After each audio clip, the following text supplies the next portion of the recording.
Bonsoir, vous êtes fonctionnaire de police. Vous pouvez juste nous dire dans quel département vous travaillez? Dans le 91. Donc vous êtes directement concerné par les événements, de près de loin, les événements qui se sont déroulés il y a quelques jours à Viry-Châtillon avec votre collègue grièvement brûlé. Nous avons vu une manifestation que l'on peut qualifier de sauvage, en tout cas non autorisée hier sur les Champs-Élysées. Ce soir, une nouvelle manifestation se produit aux abords de la préfecture de l'Essonne. Qu'est-ce que vous réclamez? Que s'est-il passé depuis 24 heures? Alors depuis 24 heures, ce qui s'est passé, c'est qu'on a écouté la radio, la télévision.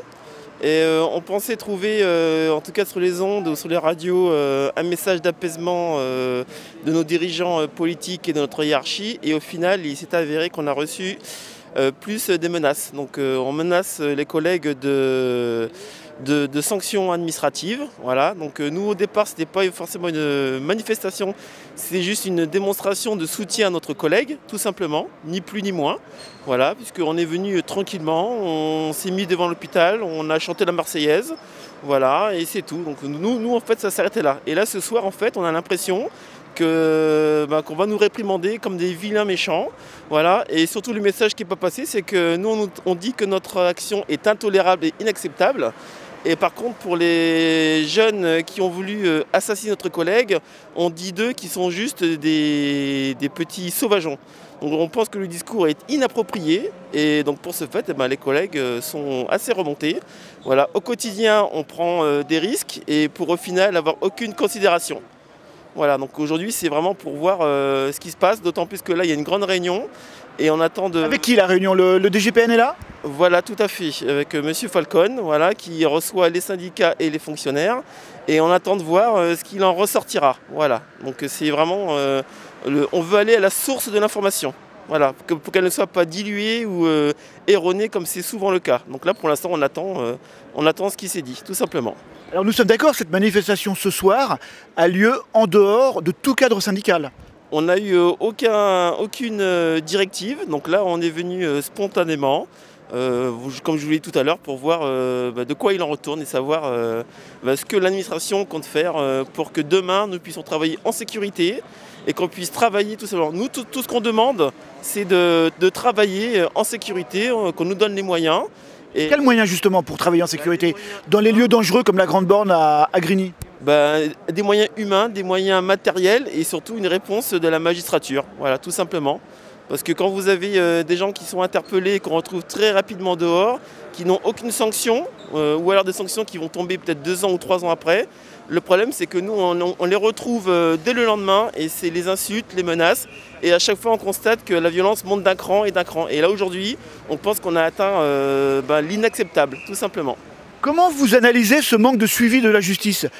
Du laxisme, un dépassement, trop d'affaires, pas suffisamment de personnel? Vous avez une analyse sur effectivement ces faits qui sont constatés par beaucoup de policiers, de retrouver, comme vous venez de le dire, des délinquants interpellés dès le lendemain dans la rue et souvent pour des faits très graves? Pour l'instant, je ne peux pas trop vous répondre à cette question parce que nous on n'est pas dans le système judiciaire. Vous le connaissez? On le connaît, donc on a l'habitude depuis des années de travailler et de ne pas forcément regarder ce qu'il y a comme sanction. Mais tout simplement, on constate qu'effectivement, il y a une disproportion. Voilà, des exemples, on en a plein de collègues qui sont violentés et les sanctions sont quasi minimes, voire inexistantes. Donc ce n'est plus possible. Après l'affaire de Grigny, les pouvoirs publics ont annoncé le renforcement de la sécurisation des véhicules, notamment avec une sorte de blindage, enfin je vais l'appeler comme ça, je ne sais pas si le terme est exact. Est-ce que ces mesures qui ont été annoncées par l'exécutif vous semblent suffisantes? Alors, pour vous répondre, tous les véhicules de police qui circulent sur voie publique sont munis de films anti-caillassage. Alors le seul problème, c'est que le caillassage correspond à des cailloux de petite taille et aujourd'hui on reçoit des demi-parpaings ou des gros pavés, ce qui fait qu'ils sont totalement inefficaces. Donc les véhicules de Grigny étaient protégés et ça n'a pas empêché les vitres d'être cassées par les voyous? Tout à fait. Tous les véhicules sont filmés avec des films anti-caillassage. Qu'est-ce que vous demandez très concrètement aujourd'hui au gouvernement? Bernard Cazeneuve va sans doute voir ces images ou des images d'autres chaînes de télévision. Qu'attendez-vous de vos responsables, de vos chefs pour répondre à vos doléances? Nos doléances, c'est de nous travailler en sécurité, d'éviter que le collègue se retrouve à 2 dans un véhicule de police pour atterrir dans un quartier, qu'ils aient suffisamment d'habilitation pour utiliser le matériel collectif, Or, il s'avère que très régulièrement, les collègues, faute de stage et de place et peut-être de budget, les collègues perdent leur habilitation une par une et se retrouvent démunis contre ce déchaînement de violence. Donc nous, ce qu'on attend, c'est de la formation, du matériel et surtout des missions de police qui soient recentrées sur notre cœur de métier. Parce qu'actuellement, c'est souvent des gardes, souvent des points statiques, voilà, et forcément, ça ne va pas avec ce qu'on est censé faire. On l'a vu, les syndicats sont hors course pour l'instant. Est-ce que vous faites confiance aux syndicats pour défendre vos intérêts s'il advenait qu'ils rentraient dans le jeu de cette contestation? Alors, moi je ne rentre pas dans le jeu politique. Nous, ce qu'on constate par contre, c'est qu'on aurait aimé qu'après ces événements, les syndicats s'unissent d'une manière forte pour qu'on puisse peser contre l'administration. Or, ce n'est pas le cas. Chacun de son côté fait sa petite sauce et le problème c'est que ça nous dessert au quotidien. Beaucoup de vos collègues nous disaient tout à l'heure en off qu'ils avaient été choqués des propos tenus par Bernard Cazeneuve sur la manifestation d'hier soir et notamment l'usage des véhicules de police sérigraphiés, des tenues. On parlait même de sanctions pour vos collègues. Comment vous réagissez par rapport à ça? Alors c'est assez difficile parce qu'effectivement, connaissant comment marche notre système, donc il est évident qu'ils vont continuer à faire pression. Donc le problème c'est que nous n'avons aucun moyen de communication à part par le biais de nos syndicats et qu'aujourd'hui pour se faire entendre, voilà, on se rend compte que notre collègue est toujours entre la vie et la mort et que 2 jours après, c'est bon, tout le monde l'a oublié, entre guillemets, sauf les collègues. Et là on est là pour rappeler qu'il est là, qui se bat encore contre la vie et la mort et qu'on ne peut plus continuer comme ça et qu'il faut vraiment qu'on trouve une solution pour tout le monde. Est-ce que vous sentez, ce sera ma dernière question, un mouvement de fond à l'intérieur de la police nationale? Est-ce que ça y est, le ras-le-bol a atteint un niveau tel qu'aujourd'hui vous allez rentrer dans un conflit qui peut durer? Non, je ne pourrais pas vous répondre. En tout cas, là, on réagit en fonction des événements qui se présentent à nous, au jour le jour. Voilà. Parce qu'au départ, nous, c'était vraiment, comme je vous dis tout à l'heure, soutenir le collègue, montrer à sa famille qu'on est présent et qu'on pense à lui très fortement, puisqu'il est oublié des médias. Donc maintenant, effectivement, le rassemblement d'hier était beaucoup plus important que prévu, donc on s'en réjouit. On a parlé de 500 policiers. Voilà, tout à fait, on était vraiment très très nombreux, et donc là on attend de voir si d'autres collègues vont se rallier à nous ou pas, voilà, en fonction de ce qui va se dire ce soir, et aussi en fonction de comment va réagir l'administration, et s'il y aura des sanctions ou pas envers les collègues. Pour que des policiers en arrivent à manifester, c'est que le ras-le-bol est énorme. Vous avez derrière moi des hommes et des femmes qui aiment leur métier, qui n'en peuvent plus d'être roués de coups, d'être menacés par des délinquants qui ne sont jamais punis. Et ça fait des années que ça dure. Et pas que ce gouvernement, il faut être clair. Je suis élu de ce département. On vit un enfer qui s'accroît d'année en année. Et je veux témoigner que c'est une honte de sanctionner ces policiers alors qu'on ne sanctionne pas ceux qui les assassinent. Voilà, c'est tout. Et si les hommes politiques étaient un peu plus courageux, comme ces policiers sont courageux, parce qu'ils en courent des sanctions, mais ils le font parce qu'ils n'ont plus que ça pour appeler l'attention des Français. Justement, après la manifestation d'hier sur les Champs-Élysées, Bernard Cazeneuve ils en appellent à leur déontologie dans leur métier. Mais vous avez des hommes et des femmes qui ont une déontologie depuis des années, qui subissent, qui prennent des coups, qui se font agresser, menacer, qu'on a obligé souvent de déménager de leur logement. Dans ma ville, j'ai été obligé de faire déménager des policiers en cachette parce qu'ils sont menacés par des trafiquants. Ça, c'est la réalité de l'Essonne et de beaucoup d'autres départements de France. On a des policiers qui ont subi ça pendant des années et aujourd'hui, ils n'en peuvent plus. Et je demande au pouvoir politique et je demande à mes collègues députés, sénateurs, de réagir, c'est-à-dire de changer les lois pour protéger nos policiers. Ils doivent pouvoir bénéficier de la présomption d'innocence quand ils se défendent. Les lois judiciaires doivent changer. J'ai proposé qu'une mesure simple, toute agression sur un policier doit être punie d'une peine planchée. Comme dans tous les pays du monde, on n'a jamais vu cela. Et je peux vous dire, pour avoir discuté avec eux, qu'ils le font à contre-cœur. Ils le font parce qu'ils n'ont plus rien pour pouvoir changer les choses. Ils ne sont pas entendus depuis tant de mois. C'est tout. Vous avez discuté avec eux là? Oui, bien sûr. Je les connais. Vous savez, il y en a un dans un commissariat de l'Essonne. La grille du commissariat est bloquée depuis 3 mois. Ils sont obligés de la fermer avec un cadenas. Les voitures sont à bout de souffle. Les portes ne ferment plus. Les entraînements pour l'armement sont réduits. Il y a 112 policiers de moins depuis 5 ans, ici en Essonne. Et le précédent gouvernement en a supprimé des dizaines. Donc ce n'est pas une question politique. Et je le dis ici, ça fait des années, gouvernement après gouvernement, que les policiers sont abandonnés. Et il y a un moment où quand il y en a un des leurs qui est entre la vie et la mort, brûlé, et que rien n'est fait contre les agresseurs, eh bien, il y a un moment, ils se révoltent. Et je pense que quand des policiers d'une nation se révoltent, ça veut dire que la situation est très grave. Et je pense qu'ils n'attendent qu'une chose, c'est que le pouvoir politique au sens noble du terme prenne des mesures. Qu'est-ce que vous leur demandez précisément? Oh, très simplement, des moyens supplémentaires pour les protéger et une justice qui punit les agresseurs. Je l'ai dit, j'ai un exemple dans ma ville, quelqu'un qui a rué de coups 3 policiers, qui a menacé de les égorger au mois de mai, est toujours en liberté et sera jugé en février 2017. Février 2017, vous entendez bien. Nous sommes dans un pays où quelqu'un qui a rué de coups 3 policiers dans un commissariat et qui a menacé de mort ces 3 policiers ne sera jugé qu'en février 2017. Voilà la réalité de ce qui est vécu sur le terrain. Et ce n'est pas nouveau. Simplement, ça s'accentue. Et quand les agresseurs n'ont plus peur de rien, eh bien comprenez que les policiers n'ont plus qu'une solution, c'est être dans la rue, ce qui est bien triste. Et je peux vous dire qu'ils le prennent avec beaucoup de gravité. Monsieur Dupont-Aignan, beaucoup de policiers... Alors, je vais reprendre ma question parce que voilà, l'éclairage part. Pardonnez-moi. Monsieur Dupont-Aignan, beaucoup de policiers critiquent et nous parlent, souvent en off, de la gestion de la répartition des missions depuis l'état d'urgence. On nous parle de missions inutiles, de policiers mal employés pour la sécurisation de la population. Qu'est-ce que vous en pensez? Oui, c'est une réalité. Quand on ose mettre des policiers devant une caméra, dans un quartier difficile, sans les moyens de protéger, quand on leur interdit d'utiliser leurs armes, quand en permanence depuis des années on leur dit surtout ne réagissez pas. J'ai écouté la BAC, une des BAC de ce département un soir, pendant 3 heures au mois de juin, donc c'est pas nouveau. Il me disait on nous donne des instructions de ne pas réagir. Pas de vague, jamais de vague. À force de ne pas avoir de vague, qu'est-ce qui se passe? Les délinquants se sentent chez eux. Et il faut bien comprendre que ce ne sont pas des fous les délinquants. Ils défendent un trafic de drogue. Ils tiennent un terrain. Et quand les policiers vont dans des cités, mais même des cités qui apparemment sont tranquilles, eh bien immédiatement, ils défendent leur terrain, ils agressent les policiers. Donc nous sommes dans une guerre entre des trafiquants de drogue qui tiennent le terrain et une police qui n'est pas soutenue par sa justice. Donc le problème est judiciaire. Et puis des moyens minimums pour les policiers. Et quelle est la responsabilité de l'État? Notamment, on va prendre l'exemple de la Grande Borne. Cela fait des années, pour ne pas dire des dizaines d'années, que c'est une zone de non-droit. Je crois que c'est accepté par tous. Aucun gouvernement, fût-il de gauche ou de droite, n'a réussi à... Alors, on ne parle que de la Grande Borne, de gérer ce problème ici à la Grande Borne, et on ne parle pas des autres banlieues.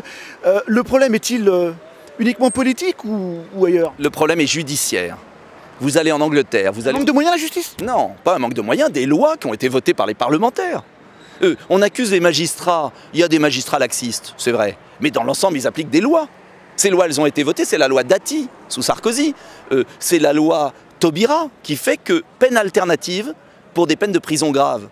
Quand un délinquant condamné à 4 ans de prison n'exécute pas sa peine de prison et a une peine alternative, comment voulez-vous qu'il ne recommence pas?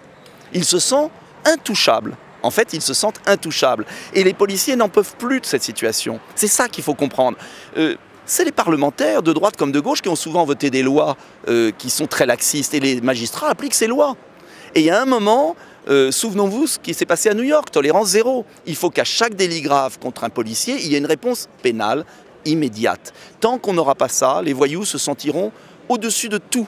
Je peux vous l'assurer pour vous connaître la réalité de ce département. Vous trouvez depuis... l'agression des policiers, que la zone de Grigny, la Grande Borne, a été sécurisée. Nous y passons, nous journalistes, nous voyons quelques voitures de police, quelques CRS. Est-ce que cette routine de la délinquance ne va pas reprendre de plein droit dans quelques semaines, une fois que tout ceci se sera apaisé? Parce que c'est ce qui se passe à chaque fois. Mais c'est ce qui se passe pour 2 raisons.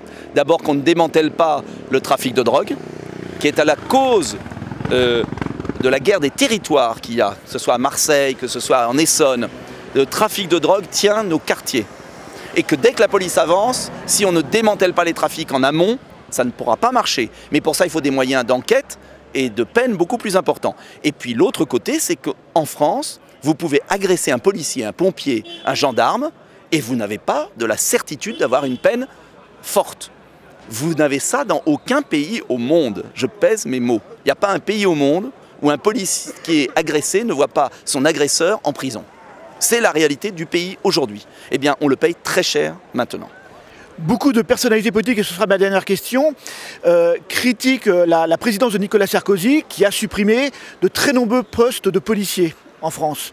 Est-ce que vous partagez cette analyse et vous partagez cette critique qui est très souvent mise en avant aujourd'hui dans les médias pour contrer Nicolas Sarkozy? Bon, écoutez, c'est vrai que le gouvernement précédent, je m'y étais opposé. Les policiers manquent de moyens, ils le disent tout le temps. Supprimer des postes, c'est vrai. Le problème, c'est que le gouvernement d'aujourd'hui prétend les avoir revenus et en fait, ils ne sont pas arrivés. Premier point. Mais le gouvernement d'aujourd'hui a mis en place une politique pénale extrêmement laxiste.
On va peut-être rentrer là. Non, non. Parce qu'on a envie de rentrer. C'est pas le but. C'est pas le but. On n'a pas dit qu'on allait foutre la merde. Comme par hasard. Pourtant, il va rester ouvert, il est très bien ouvert. Ouais, ouais. Merci.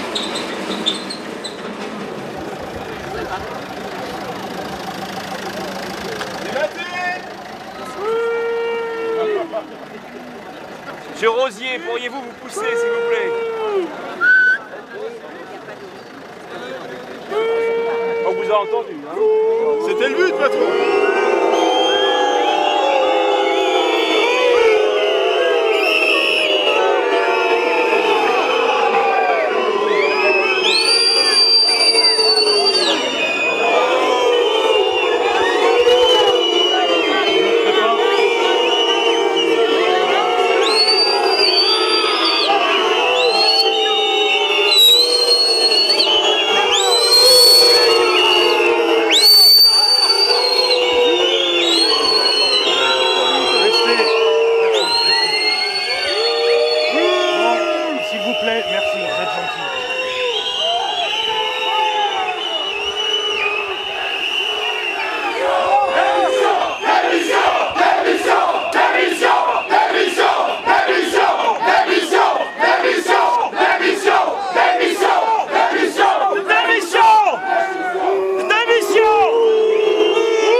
bonsoir monsieur, vous êtes policier municipal, vous pouvez nous dire où? Non, vous souhaitez rester anonyme? Dans le sud de Paris. Dans le sud de Paris. Donc vous n'êtes pas policier national. Je l'ai été. Vous l'avez été.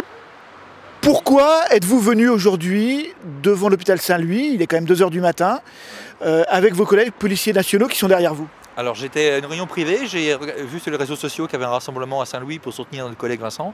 Donc je suis venu solidairement soutenir mes collègues de la police nationale par rapport à ce qu'ils subissent au quotidien. On subit la même chose, on travaille ensemble, donc je suis venu porter ma pierre à l'édifice. Avez-vous les mêmes problèmes de moyens en municipal? Non, c'est pas la même chose, puisque ce sont les mairies qui vous fournissent vos éléments de maintien de l'ordre. Tout dépend des mairies. Tout dépend des mairies, vous faites les mêmes missions? Alors, les missions de la police municipale, elles sont identiques en nombreux points. La différence avec nos collègues de la police nationale, on ne fait pas de maintien de l'ordre, on ne fait pas d'enquête. Voilà. Après, sur le terrain, c'est à peu près pareil. Vous pouvez être engagé aux côtés des policiers nationaux, notamment dans des villes comme Évry, à la Grande Borne, à Grigny, à la Grande Borne? Oui, régulièrement, oui. Enfin, à Grigny, il n'y a pas de police municipale. À Viry-Châtillon, elle est sous-équipée. Mais par exemple, mes collègues d'Évry sont par contre très bien équipés et ils interviennent au quotidien avec nos collègues de la police nationale, en synergie. Ouais. Selon vous, où doit aller ce mouvement? Est-ce qu'il doit se durcir? Est-ce que les policiers nationaux doivent ne rien lâcher pour obtenir les revendications qu'ils présentent aujourd'hui à leurs supérieurs? Que doit-il se passer maintenant? Quelle est votre vision des choses? Pour moi, on est embarqué sur le même bateau, dans la même galère, que ce soit les policiers nationaux, les policiers municipaux, les surveillants pénitentiaires ou les gendarmes. Et il faut absolument que le mouvement aille au bout, ou en tout cas que les revendications aboutissent, c'est-à-dire simplement faire appliquer la loi, tout simplement. Voilà, c'est pas compliqué. Pourquoi n'est-elle pas appliquée? C'est un manque de moyens, c'est un manque de volonté, c'est la loi qui n'est pas adaptée? C'est de la lâcheté pure. C'est simplement pour acheter la paix sociale. Voilà, tout simplement. C'est pour ça qu'on laisse faire, selon vous, dans les banlieues, les trafics, on veut éviter que les banlieues s'embrasent. C'est une crainte pour vous, pour les autorités, que les banlieues s'embrasent? Pour les autorités, je pense, oui. Pour les autorités, je pense. Oui, je pense qu'ils préfèrent éviter tout incident. Oui. On a régulièrement des consignes de ne pas aller tel ou tel endroit pour éviter de provoquer, comme on dit. Parce que maintenant, la police provoque. Voilà. C'est ce qui est aberrant. Et on en arrive à ces extrêmes, puisque Grigny, ça fait un certain nombre d'années, voire plusieurs dizaines d'années, que la violence ne cesse de progresser. Parce que les voyous s'enhardissent.